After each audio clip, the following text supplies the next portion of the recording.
Anathema. I actually got the idea to write this song as well when we were on tour. I think we were on tour with Emery, and we just played El Corazon in Seattle. And that night, I was explaining to the crowd what it means to be accursed.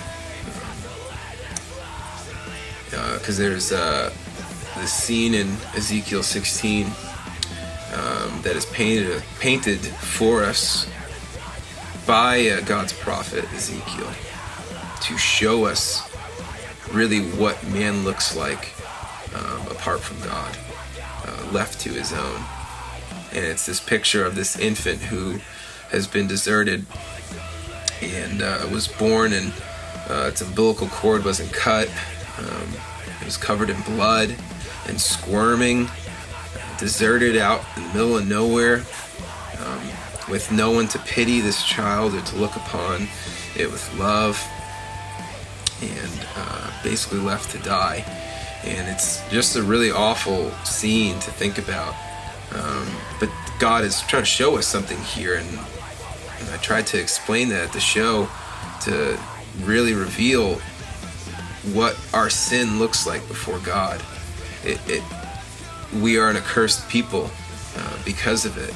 We are anathema. We are an abomination, and it's really a really hard thing to think about. It's hard to come to grips with, because this is one of those hard truths that I think a lot of us don't want to believe. We want to find something intrinsically good in us, and God's word says that there is no one who is good.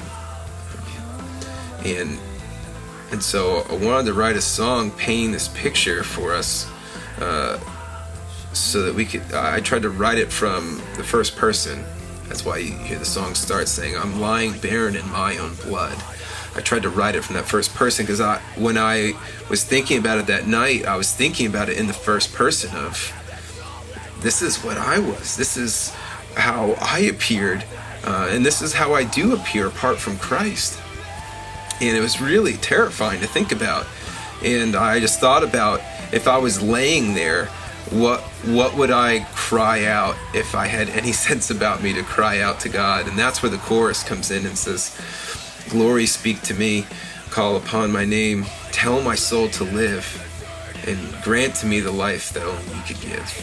And that's where we're kind of seeing these different perspectives in the song, of this realization of who and what you are in the situation that you're in, but then also the chorus is what I would hope would be the cry of anybody who heard the song, is to call to God and say, "Tell my soul to live, give me life. I have death right here.